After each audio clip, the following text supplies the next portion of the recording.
My dear friends, இன்னைக்குள்ள வாக்குத்தத்தம் நீதிமொழிகள் 22:29 இருக்குது. அது என்னன்னு பார்ப்போமா? தன் வேலையில் ஜாக்கிரதையாய் இருக்கிறவனை நீ கண்டால் அவன் ராஜாக்களுக்கு முன்பாக நிற்பான். மை டியர் ஃப்ரெண்ட்ஸ், இந்த வசனத்தை நினைக்கும் போது எனக்கு ஒருத்தர் ஞாபகம் வந்தார்.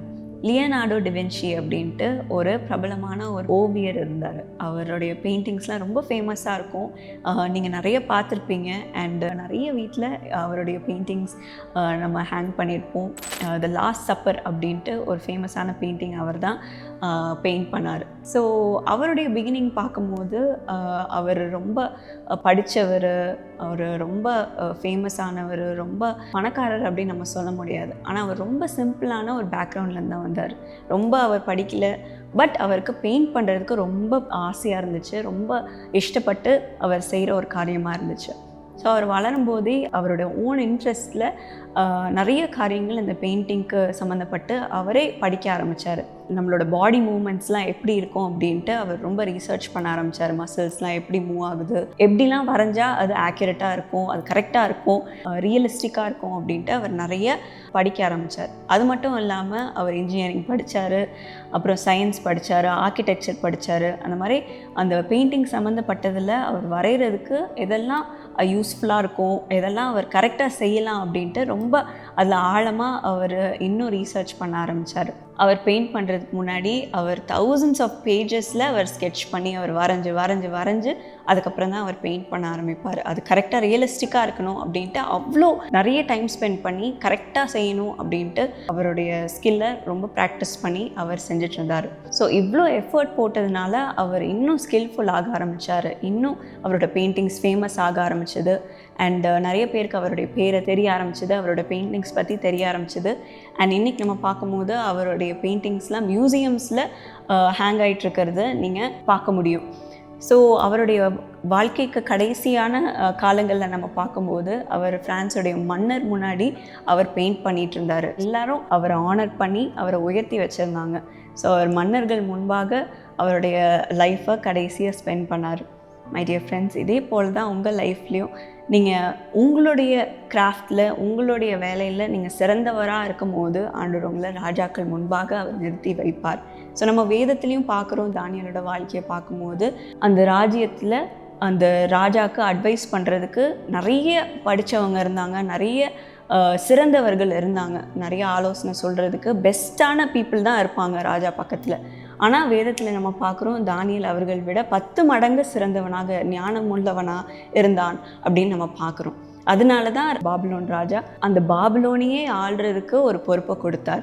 ஸோ அந்த அளவுக்கு தானியேலை உயர்த்தி வைத்தார். அதே மாதிரி தான் டியர் ஃப்ரெண்ட்ஸ், நம்ம லைஃப்லேயும் நம்ம சில நேரம் யோசிக்கலாம், எனக்கு சாப்பாடு வாங்குறதுக்கு நான் காசு சம்பாதிச்சா போதும், இல்லைனா என்னோடய பில் பே பண்ணுறதுக்கு காசு சம்பாதிச்சா போதும், குடும்பத்தை பார்த்துக்கிறதுக்கு காசு சம்பாதிச்சா போதும் அப்படின்ட்டு நம்ம நிறைய முறை யோசித்துட்ருக்கலாம். அப்படியே நம்ம வாழ்க்கையை கடத்திடலாம் அப்படின்ட்டு நம்ம நிறைய முறை யோசிப்போம். ஆனால் நம்ம வேதத்தில் பார்க்கும்போது நம்மளுடைய வேலையில் நம்ம சிறந்தவர்களாக இருக்கணும் அப்படின்ட்டு நம்ம பார்க்குறோம். என்னென்ன வேலை நம்ம செய்கிறோமோ அது உண்மையாக நம்மளோட பெஸ்ட்டை கொடுத்து நம்ம அடுத்த லெவலுக்கு போகணும் அப்படின்ட்டு முயற்சி செய்யும் போது ஆண்டவர் நம்மளை ராஜாக்களுக்கு முன்பாக நிறுத்தி வைப்பார். எதுக்கு நான் ராஜாக்கள் முன்பாக நிற்கணும் அப்படின்னு நீங்கள் நினைக்கலாம். அந்த இடத்துக்கு போகும்போது தான் நம்ம ஆண்டவருடைய நாமத்தை இந்த உலகத்துக்கு நம்ம காண்பிக்க முடியும். நம்மளுடைய வேலை மூலமாக, நம்ம லைஃப் மூலமாக காண்பிக்க முடியும். நம்ம தேசத்தில் ராஜாக்கள் இல்லைனாலும் நம்மளுடைய வேலையில் சம்மந்தப்பட்ட செக்டர்ஸில் இருக்கிற ராஜாக்களுக்கு முன்பாக நம்ம நிற்கிறதுக்கு முயற்சி செய்யணும். மேபி அது சிஇஓஸாக இருக்கலாம், பிஸ்னஸ் பீப்புளாக இருக்கலாம், பிரின்சிபல்ஸாக இருக்கலாம், லீடர்ஸாக இருக்கலாம், ஹெட்ஸ் ஆஃப் ஆர்கனைசேஷன்ஸாக இருக்கலாம், கவர்மெண்ட் அத்தாரிட்டிஸாக இருக்கலாம்.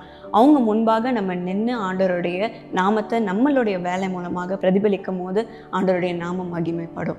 ஸோ அதுக்கு நம்மளுடைய வாழ்க்கையில் நம்ம செய்ய வேண்டிய காரியம், நம்மளுடைய வேலைகளில் சிறந்தவர்களாக இருக்கும் போது ஆண்டவர் நம்மளை கனம் பண்ணுவார். சரியான நேரத்தில் ராஜாக்கள் முன்பாக நம்மளை நிறுத்தி வைப்பார். இன்றைக்கு நம்ம ஒரு முடிவெடுப்போம், நான் என்னோடய வேலையில் சிறந்தவனாக இருக்க போகிறேன், சிறந்தவளாக இருக்க போகிறேன், பெஸ்ட்டை கொடுக்க போகிறேன், அப்போ தான் ஆண்டவருடைய நாமம் மகிமைப்படும் ஏன் மூலமாக அப்படின்ட்டு நம்ம இந்த கமிட்மெண்ட் எடுக்கும் போது ஆண்டவர் நம்மளை கனம் பண்ணுவார். இப்பொழுதும் நம்ம ஜெபிப்போமா? இசப்பா, இந்த வசனத்தின்படி உம்முடைய பிள்ளைகளுக்கு உம்முடைய ஞானத்தை தாரும் சுவாமி. அவர்களுடைய வேலையை அவர்களுக்கென்று செய்யாமல் உமக்கு செய்கிறது போல அவர்கள் சிறந்த காரியங்களை செய்ய கிருபை தாரும் அப்பா. அவர்களுடைய கைகள் செய்யும் காரியத்துக்கு அவர்கள் பலனை கண்டடையட்டும் சுவாமி. அவர்கள் பார்க்கட்டும் சுவாமி.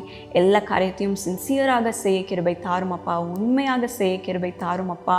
அவர்களுக்கு இன்றைக்கு ப்ரொமோஷன் கிடைக்காம இருக்கலாம், இல்லைன்னா அவர்கள் ரெக்கக்னைஸ் ஆகாமல் இருக்கலாம் சுவாமி. ஆனால் இன்றைக்கு அவர்களுடைய வேலையில் ஒரு உயர்வை தாரோம் சுவாமி. அவர்களுடைய பாசஸ் மத்தியில் தயவை தாரோம் சுவாமி. அவர்களை உயர்த்தி வையும் அப்பா. அவர்கள் ஒவ்வொரு நாளும் ப்ராக்டிஸ் பண்ணும்போது, படிக்கும்போது, அவர்களுடைய ஸ்கில்ஸை டெவலப் பண்ணும்போது உங்களுடைய ஞானத்தை தாரும் அப்பா, பலனை தாரும் சுவாமி. அவர்களை உயர்த்தி வையும் அப்பா. அவர்களுடைய பெஸ்ட்டை கொடுக்க இன்று முதல் அவர்களுக்கு கிருபை தாரும் சுவாமி. அதுக்கு தேவையான ஒவ்வொரு சரீர பலனையும் நீர் தாரும் அப்பா. ஞானத்தை தாரும் சுவாமி. அவர்களை பலப்படுத்தும் அப்பா. நீரே அவர்களை வழி நடத்தும் அப்பா. உம்முடைய ஆலோசனையை தந்து நீர் அவர்களுக்கு என்ன செய்ய வேண்டும் என்று கற்றுத்தாரும் அப்பா. இன்னும் டெவலப் ஆகி ராஜாக்களுக்கு முன்பாக அவர்களை நிற்க வையும் அப்பா. உயர்ந்த ஸ்தானத்தில் நிற்க வையும் சுவாமி. இன்றைக்கே அவர்களை கனம் பண்ணும். ஆசீர்வதி. இயேசு நாமத்தில் ஜெபிக்கிறேன். ஆமென்.